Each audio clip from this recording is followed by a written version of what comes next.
Okay, ITV Uganda, thank you so much.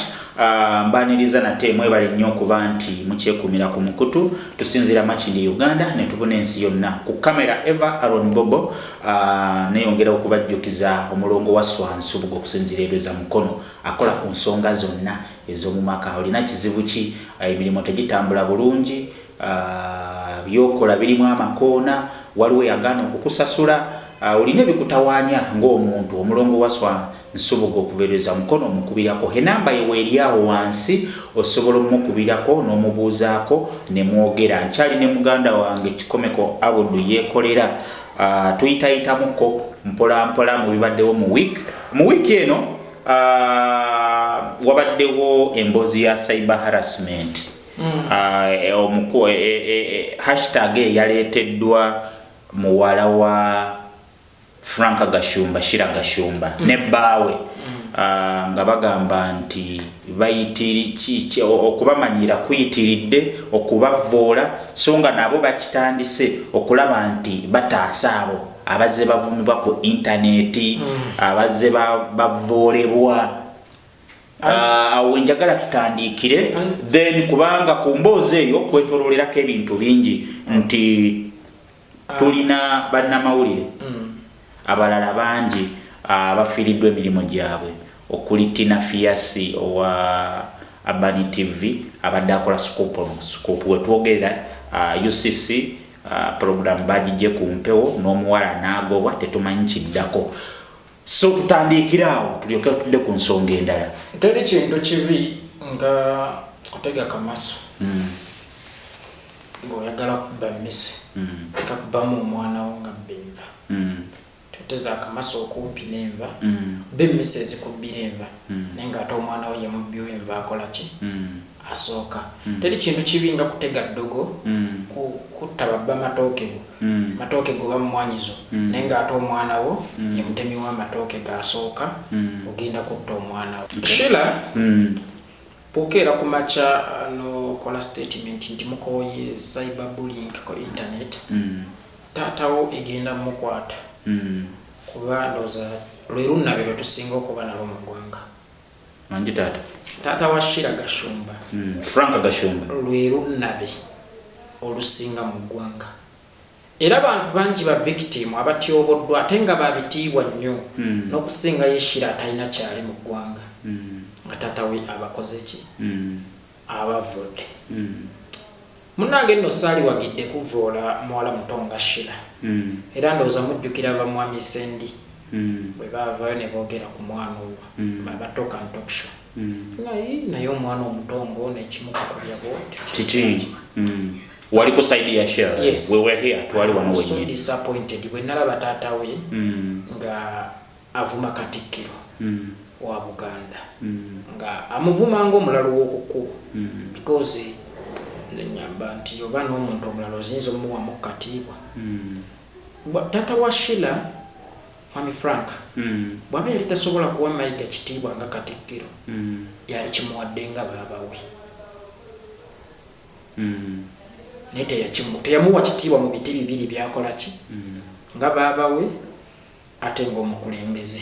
So kyogeza kugamba nti ne bwe yandibadde kwogera ku mbeera yonna jatakkanya nayo ne Mayiga yandibadde agyogerako mu bwa Sseruganda but when mpulira leero Franka Gashumba ne muwala we bavaayo bayogera ku cyberbullying muwala we yakikulembeddemu ne bbaawe yakiri emabega taata we bano basiru mitwe mikalu tebalina bwongo bukivuga then neewuunya nnyo nti Sserukamema yute lwaki ye mwenyi teyajjayo omuntu bw'ogamba nti Frank Gashumba akivugira bbali concept script yagirina. Omanyi fe kyalo nina sister wange dda actually sister wange ali mwita jjajjange senga nga tuli myaka gigimu yawandiikako ku bakiyita kiro kitwala omunaku ebbaluwa eyo maama gundi tukukoye ogenda otwogerako bula n'agenda n'asuula but omukazi mu bwongo bwe nga teyasoma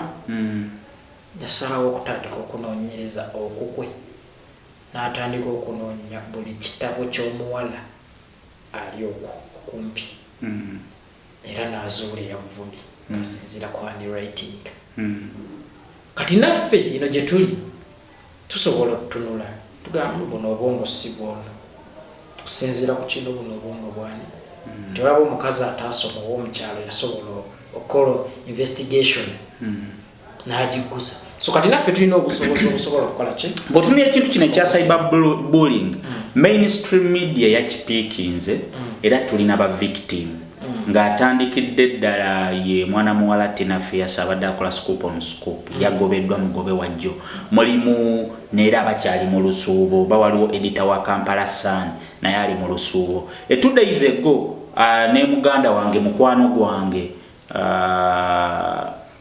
Ibrahim Mukasa still yesanze nga ali mu kitimba kye kimu wabula ye mwebazaako ekintu kimu nti alina bye yayogera navaayo ne yeetonda okitegera ate ndowooza enjawulo njagala tunuulire ababiri bano nti kyenjagala okwebaza ku muganda wange Ibrahim Mukasa nti yakkiriza nti well omulimu gwonna gulina mu luzungu kyetuyinza okuyita occupational hazards bw'olaba omulinya babano abasimba emiti abaawumeme nti risk bamuwa ne helmet nti essaawa yonna bw'alinnya omuti asobola okukola ki kati naffe abakola guno ogw'amawulire naffe gye twogera olumu olulimi lusoba nga olina kye wayagadde okwogera naye ekirala ne kijjawo ate obeera ku mpewo nga tosobola kukola ki so nebaza Ibra nti ye yakimenyeewo wabula ndowooza enjawulo y'abana ababiri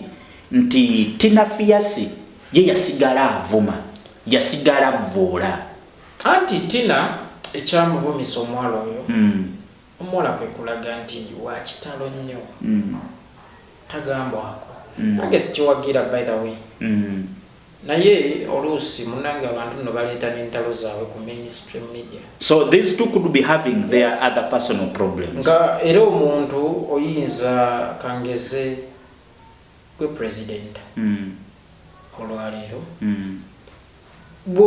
bwenkunyiza osobola okukozesa obuyinza bw'olina obwa ofisi obwa president nonyigiriza kitegeera because olina obuyinza obw'enjawulo so kati ne Tina ayinza okuba we yanyigirizibwamu oba oyinza okwesanga naye yanyiiga olw'okubuulija vvoola abantu excuse me kubanga tata oyo omwana yali avumyeko ku bosi wa Tina Robert Karushenga azza amuvuma nti si mulundi gwe gumu seebiri kakati ne Tina ayinza okuba amanyi Karushenga gye yamujja n'agamba naye Gashumba ono ne bw'omuvuma tebimulya katumukwatire ku mwana era tumukwata awaluma kino nkibagamba nti ebiseera ebisinga bino ebintu bye tukola by'amataka g'abantu okoze ki obuvumi abantu oyinza gwe obutabisasulira naye ng'ate omusaayi gwe gugenda kukola ki kubisasulira omusango gw'emmese ento gussa n'enkulu mmese enkulu bw'ejja n'eruma olugoye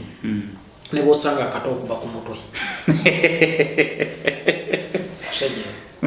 kakati kashira kagenda kubeera ka victim olw'ebikolwa bya taata waako ebbanga lyonna so kati Shira Gashumba right now byonna byayitamu tugambe nti cyberbullying tekoma egenda yetandika butandisi okujjako nga commander in chief w'enju Mwasula oba yamukuza agistopinze Shira Gashumba mukamba buulire ng'ovudde ku bino mu UCC yabanyize Tina bla bla bla mwembulire public temulabanga eri ku side ya Tina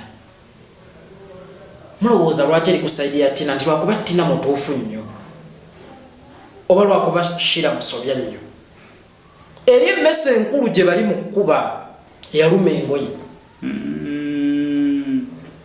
kati ento eri mu kubona enkulu yekwese eri mu kamooli eragiririra erikola kino kola kino ento bakola ki bakuba olutalo luno nga lwakatandika emabega kaawo there was an exchange of words ne Robin City omuwala oyo eyaliko ku NTV Shira bwe yavuma ennyo n'azikula ennyina kale n'okatunuulira so let's try to compare kyalwanirira ne kye yayogera gwe nga gwebavumye boyfriend wo nti mubbi by the way tebamuvuma Mwami Makasi tebamuvuma aba God is plan God must be crazy byonna tebamuvuma kyekyo kyali bwogenda n'okugolinga Makasi egenda kukuleetera webiso omufere eyasibwako ex convict okitegeera obujulizi kwe buli nange nagezezaako gogoli teri amuvuma information is all over the internet nekirala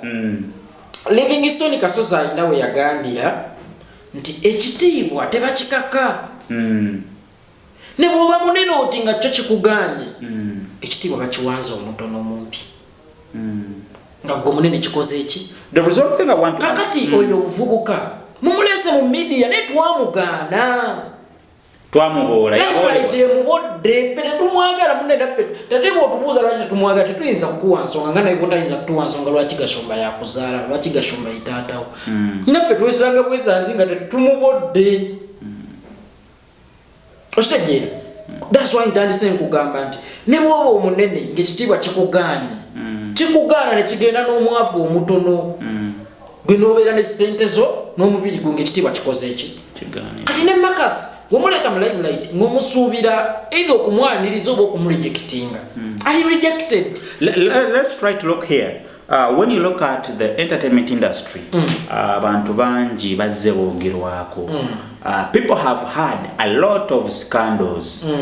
Tebavangayo ne bagamba stop cyberbullying biki. One of the victims, Jose Chameleone, ye musajja abadde n'ebizibu mu bulamu okuli n'omusango ogw'okugamba nti yatta omuntu mu makaage. Okitegedde ekintu ekyo. Naye bw'otunuulira Jose Chameleone ye muntu abaddewo n'ebizibu bwentunuulira abayimbi bonna, bw'otunuulira okumenyeka amagulu, bw'otunuulira okusiramuka, bw'otunuulira saga y'omuntu gwe bagamba nti bamwokera wuwe. So nsuubira ye muyimbi yandibadde ne moral authority kubanga ayise mu bingi bannamawulire bamukoze bingi. Ne Bebe Cool of course. Ne Bebe Cool teyenkala na Chameleone possibly. Bebe Cool gwenjogerako ye Bebe Cool mukyala we yanoba. Buli omu n'amuddako n'omuntu omu najja n'akola oluyimba mukyala wabeeranga ekyanzi kakati tuba tukyali ku lw'omukyala amasasi tuba tukyali ku lw'amasasi bomu radio ne wizo ne bamuyeeya buli tuba tukyali ku lwa bomu akabenje nga baveerira era ndooza omwana oyo ye Rastani eyamenyeka enkizi yali dereva we yamenyeka era yetaddanga mukola ki Rasta Tony kutambula. So kati Bebe Cool ye yasalawo okuwagira Mwai Museveni n'afuuka victim n'avumibwa mutuuka n'okumuggyako obuyinza nti si mwana wa Mzee Bidandi simanya ye Mutyabule Ronald bamuzaala mu Masoga bamuzaala eyo side okitegeera naye n'akulaga nti yakoze ki astanze because he knows very well nti gundi gye yayingira yakwogerako either mu bulungi oba mu bubi. So should we see Shira nti alina ekibalo ky'abala Shira ne boyfriend Shira alina obuzibu buli bumu yava ku mpewo ate n'ayagala okusigala nga ali relevant nga tetalina kyakudelivaringa. So Shira has nothing to tell us. Nothing. Akola ngani omanyi okubeera omulungi tekimala. Yagambye she has the most beautiful lips in Uganda. Beautiful lips. Simanyi gwe nga gwe omusajja akuliridde era omusajja atambuddeko bw'ogeraageranya Shirazi lips. Kati tukole tuti tulina omukyala omuita Stabu wa Natooro ayinza okuba talina lips nnungi nga za Shira but today Stabu anaafa ne Shira anaafa olowooza Uganda ekaabirani bannayuganda basinga kuziikaani olowooza ani yanikula mbuuza gwe kati.